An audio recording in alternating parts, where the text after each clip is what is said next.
Anchor Anushree ಅವರು ಹಲವು ಕಷ್ಟಗಳನ್ನು ನೋಡಿ ಇಲ್ಲಿಯವರೆಗೆ ಬಂದಿದ್ದಾರೆ. ಹಲವು ಏರಿಳಿತಗಳನ್ನು ಅವರು ಕಂಡಿದ್ದಾರೆ. ಅವರು ತುಂಬಾನೇ ಕಷ್ಟಪಟ್ಟು ಇಲ್ಲಿಯವರೆಗೆ ಬಂದಿದ್ದಾರೆ. ಅವರು ಸೋಷಿಯಲ್ ಮೀಡಿಯಾದಲ್ಲಿ ಸಾಕಷ್ಟು ಟೀಕೆಗಳನ್ನು ಎದುರಿಸಿದರು. ಇದೆಲ್ಲವನ್ನ ಅವರು ಮೆಟ್ಟಿ ನಿಂತಿದ್ದಾರೆ. ಆದಾಗ್ಯೂ ಅವರಲ್ಲಿ ಒಂದು ಬೇಸರ ಇದೆ. ಈ ವಿಷಯವಾಗಿ ಅನುಶ್ರೀ ಅವರು ಮಾತನಾಡಿದ್ದಾರೆ. ಅಜಯ್ ಮಯೂರ್ ಅವರು ತಮ್ಮದೇ ಆದ ಯೂಟ್ಯೂಬ್ ಚಾನೆಲ್ ಹೊಂದಿದ್ದು, ಇದಕ್ಕೆ ಗೋಲ್ಡನ್ ಕ್ಲಾಸ್ ವಿತ್ ಮಯೂರ ಎಂದು ಹೆಸರಿಟ್ಟುಕೊಂಡಿದ್ದಾರೆ. ಅನುಶ್ರೀ ಅವರು ಸದಾ ಸಂದರ್ಶನ ಮಾಡುತ್ತಿರುವವರು. ಅವರು ಈಗ ಸಂದರ್ಶನ ನೀಡಿದ್ದಾರೆ. ಅವರು ಹಲವು ವಿಷಯಗಳ ಬಗ್ಗೆ ಮಾತನಾಡಿದ್ದಾರೆ. ಮಹಿಳಾ ಸೆಲೆಬ್ರಿಟಿಗಳು ಅಥವಾ ಚಿತ್ರರಂಗ ಯಾವುದೇ ಹೀರೋಯಿನ್ಗಳು ಇರಲಿ, ಅವರು ಹೊಸ ಕಾರು ಖರೀದಿ ಮಾಡಿದ್ರು, ಮನೆ ಖರೀದಿ ಮಾಡಿದ್ರು ಎಂದರೆ ಅದನ್ನು ಬೇರೆಯದೇ ರೀತಿಯಲ್ಲಿ ನೋಡಲಾಗುತ್ತದೆ ಎಂಬುದು ಅನುಶ್ರೀ ಅಭಿಪ್ರಾಯ. ಈ ಅಭಿಪ್ರಾಯವನ್ನು ಅವರು ಓಪನ್ ಆಗಿ ಹೊರಹಾಕಿದರು. ಆಂಕರ್ ಅನುಶ್ರೀ ಅವರು ಹಲವು ಕಷ್ಟಗಳನ್ನು ನೋಡಿ ಇಲ್ಲಿಯವರೆಗೆ ಬಂದಿದ್ದಾರೆ. ಹಲವು ಏರಿಳಿತಗಳನ್ನು ಅವರು ಕಂಡಿದ್ದಾರೆ. ಅವರು ತುಂಬಾನೇ ಕಷ್ಟಪಟ್ಟು ಇಲ್ಲಿಯವರೆಗೆ ಬಂದಿದ್ದಾರೆ. ಅವರು ಸೋಷಿಯಲ್ ಮೀಡಿಯಾದಲ್ಲಿ ಸಾಕಷ್ಟು ಟೀಕೆಗಳನ್ನು ಎದುರಿಸಿದರು. ಇದೆಲ್ಲವನ್ನ ಅವರು ಮೆಟ್ಟಿ ನಿಂತಿದ್ದಾರೆ. ಆದಾಗ್ಯೂ ಅವರಲ್ಲಿ ಒಂದು ಬೇಸರ ಇದೆ. ಈ ವಿಷಯವಾಗಿ ಅನುಶ್ರೀ ಅವರು ಮಾತನಾಡಿದ್ದಾರೆ. ಅಜಯ್ ಮಯೂರ್ ಅವರು ತಮ್ಮದೇ ಆದ ಯೂಟ್ಯೂಬ್ ಚಾನೆಲ್ ಹೊಂದಿದ್ದು, ಇದಕ್ಕೆ ಗೋಲ್ಡನ್ ಕ್ಲಾಸ್ ವಿತ್ ಮಯೂರ ಎಂದು ಹೆಸರಿಟ್ಟುಕೊಂಡಿದ್ದಾರೆ. ಅನುಶ್ರೀ ಅವರು ಸದಾ ಸಂದರ್ಶನ ಮಾಡುತ್ತಿರುವವರು. ಅವರು ಈಗ ಸಂದರ್ಶನ ನೀಡಿದ್ದಾರೆ. ಅವರು ಹಲವು ವಿಷಯಗಳ ಬಗ್ಗೆ ಮಾತನಾಡಿದ್ದಾರೆ.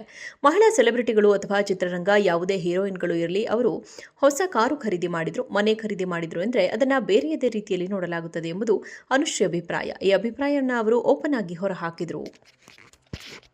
ಆಂಕರ್ ಅನುಶ್ರೀ ಅವರು ಹಲವು ಕಷ್ಟಗಳನ್ನು ನೋಡಿ ಇಲ್ಲಿಯವರೆಗೆ ಬಂದಿದ್ದಾರೆ. ಹಲವು ಏರಿಳಿತಗಳನ್ನು ಅವರು ಕಂಡಿದ್ದಾರೆ. ಅವರು ತುಂಬಾನೇ ಕಷ್ಟಪಟ್ಟು ಇಲ್ಲಿಯವರೆಗೆ ಬಂದಿದ್ದಾರೆ. ಅವರು ಸೋಷಿಯಲ್ ಮೀಡಿಯಾದಲ್ಲಿ ಸಾಕಷ್ಟು ಟೀಕೆಗಳನ್ನು ಎದುರಿಸಿದರು. ಇದೆಲ್ಲವನ್ನ ಅವರು ಮೆಟ್ಟಿ ನಿಂತಿದ್ದಾರೆ. ಆದಾಗ್ಯೂ ಅವರಲ್ಲಿ ಒಂದು ಬೇಸರ ಇದೆ. ಈ ವಿಷಯವಾಗಿ ಅನುಶ್ರೀ ಅವರು ಮಾತನಾಡಿದ್ದಾರೆ. ಅಜಯ್ ಮಯೂರ್ ಅವರು ತಮ್ಮದೇ ಆದ ಯೂಟ್ಯೂಬ್ ಚಾನೆಲ್ ಹೊಂದಿದ್ದು, ಇದಕ್ಕೆ ಗೋಲ್ಡನ್ ಕ್ಲಾಸ್ ವಿತ್ ಮಯೂರ ಎಂದು ಹೆಸರಿಟ್ಟುಕೊಂಡಿದ್ದಾರೆ. ಅನುಶ್ರೀ ಅವರು ಸದಾ ಸಂದರ್ಶನ ಮಾಡುತ್ತಿರುವವರು. ಅವರು ಈಗ ಸಂದರ್ಶನ ನೀಡಿದ್ದಾರೆ. ಅವರು ಹಲವು ವಿಷಯಗಳ ಬಗ್ಗೆ ಮಾತನಾಡಿದ್ದಾರೆ. ಮಹಿಳಾ ಸೆಲೆಬ್ರಿಟಿಗಳು ಅಥವಾ ಚಿತ್ರರಂಗ ಯಾವುದೇ ಹೀರೋಯಿನ್ಗಳು ಇರಲಿ, ಅವರು ಹೊಸ ಕಾರು ಖರೀದಿ ಮಾಡಿದ್ರು, ಮನೆ ಖರೀದಿ ಮಾಡಿದ್ರು ಎಂದರೆ ಅದನ್ನು ಬೇರೆಯದೇ ರೀತಿಯಲ್ಲಿ ನೋಡಲಾಗುತ್ತದೆ ಎಂಬುದು ಅನುಶ್ರೀ ಅಭಿಪ್ರಾಯ. ಈ ಅಭಿಪ್ರಾಯವನ್ನು ಅವರು ಓಪನ್ ಆಗಿ ಹೊರಹಾಕಿದರು. ಆಂಕರ್ ಅನುಶ್ರೀ ಅವರು ಹಲವು ಕಷ್ಟಗಳನ್ನು ನೋಡಿ ಇಲ್ಲಿಯವರೆಗೆ ಬಂದಿದ್ದಾರೆ. ಹಲವು ಏರಿಳಿತಗಳನ್ನು ಅವರು ಕಂಡಿದ್ದಾರೆ. ಅವರು ತುಂಬಾನೇ ಕಷ್ಟಪಟ್ಟು ಇಲ್ಲಿಯವರೆಗೆ ಬಂದಿದ್ದಾರೆ. ಅವರು ಸೋಷಿಯಲ್ ಮೀಡಿಯಾದಲ್ಲಿ ಸಾಕಷ್ಟು ಟೀಕೆಗಳನ್ನು ಎದುರಿಸಿದರು. ಇದೆಲ್ಲವನ್ನ ಅವರು ಮೆಟ್ಟಿ ನಿಂತಿದ್ದಾರೆ. ಆದಾಗ್ಯೂ ಅವರಲ್ಲಿ ಒಂದು ಬೇಸರ ಇದೆ. ಈ ವಿಷಯವಾಗಿ ಅನುಶ್ರೀ ಅವರು ಮಾತನಾಡಿದ್ದಾರೆ. ಅಜಯ್ ಮಯೂರ್ ಅವರು ತಮ್ಮದೇ ಆದ ಯೂಟ್ಯೂಬ್ ಚಾನೆಲ್ ಹೊಂದಿದ್ದು, ಇದಕ್ಕೆ ಗೋಲ್ಡನ್ ಕ್ಲಾಸ್ ವಿತ್ ಮಯೂರ ಎಂದು ಹೆಸರಿಟ್ಟುಕೊಂಡಿದ್ದಾರೆ. ಅನುಶ್ರೀ ಅವರು ಸದಾ ಸಂದರ್ಶನ ಮಾಡುತ್ತಿರುವವರು. ಅವರು ಈಗ ಸಂದರ್ಶನ ನೀಡಿದ್ದಾರೆ. ಅವರು ಹಲವು ವಿಷಯಗಳ ಬಗ್ಗೆ ಮಾತನಾಡಿದ್ದಾರೆ. ಮಹಿಳಾ ಸೆಲೆಬ್ರಿಟಿಗಳು ಅಥವಾ ಚಿತ್ರರಂಗ ಯಾವುದೇ ಹೀರೋಯಿನ್ಗಳು ಇರಲಿ, ಅವರು ಹೊಸ ಕಾರು ಖರೀದಿ ಮಾಡಿದ್ರು, ಮನೆ ಖರೀದಿ ಮಾಡಿದ್ರು ಎಂದರೆ ಅದನ್ನು ಬೇರೆಯದೇ ರೀತಿಯಲ್ಲಿ ನೋಡಲಾಗುತ್ತದೆ ಎಂಬುದು ಅನುಶ್ರೀ ಅಭಿಪ್ರಾಯ. ಈ ಅಭಿಪ್ರಾಯವನ್ನು ಅವರು ಓಪನ್ ಆಗಿ ಹೊರಹಾಕಿದರು.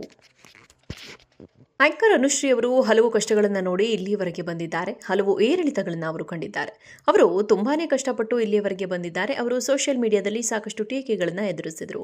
ಇದೆಲ್ಲವನ್ನ ಅವರು ಮೆಟ್ಟಿ ನಿಂತಿದ್ದಾರೆ. ಆದಾಗ್ಯೂ ಅವರಲ್ಲಿ ಒಂದು ಬೇಸರ ಇದೆ. ಈ ವಿಷಯವಾಗಿ ಅನುಶ್ರೀ ಅವರು ಮಾತನಾಡಿದ್ದಾರೆ. ಅಜಯ್ ಮಯೂರ್ ಅವರು ತಮ್ಮದೇ ಆದ ಯೂಟ್ಯೂಬ್ ಚಾನೆಲ್ ಹೊಂದಿದ್ದು, ಇದಕ್ಕೆ ಗೋಲ್ಡನ್ ಕ್ಲಾಸ್ ವಿತ್ ಮಯೂರ ಎಂದು ಹೆಸರಿಟ್ಟುಕೊಂಡಿದ್ದಾರೆ. ಅನುಶ್ರೀ ಅವರು ಸದಾ ಸಂದರ್ಶನ ಮಾಡುತ್ತಿರುವವರು. ಅವರು ಈಗ ಸಂದರ್ಶನ ನೀಡಿದ್ದಾರೆ. ಅವರು ಹಲವು ವಿಷಯಗಳ ಬಗ್ಗೆ ಮಾತನಾಡಿದ್ದಾರೆ. ಮಹಿಳಾ ಸೆಲೆಬ್ರಿಟಿಗಳು ಅಥವಾ ಚಿತ್ರರಂಗ ಯಾವುದೇ ಹೀರೋಯಿನ್ಗಳು ಇರಲಿ, ಅವರು ಹೊಸ ಕಾರು ಖರೀದಿ ಮಾಡಿದ್ರು, ಮನೆ ಖರೀದಿ ಮಾಡಿದ್ರು ಎಂದರೆ ಅದನ್ನು ಬೇರೆಯದೇ ರೀತಿಯಲ್ಲಿ ನೋಡಲಾಗುತ್ತದೆ ಎಂಬುದು ಅನುಶ್ರೀ ಅಭಿಪ್ರಾಯ. ಈ ಅಭಿಪ್ರಾಯವನ್ನು ಅವರು ಓಪನ್ ಆಗಿ ಹೊರಹಾಕಿದರು.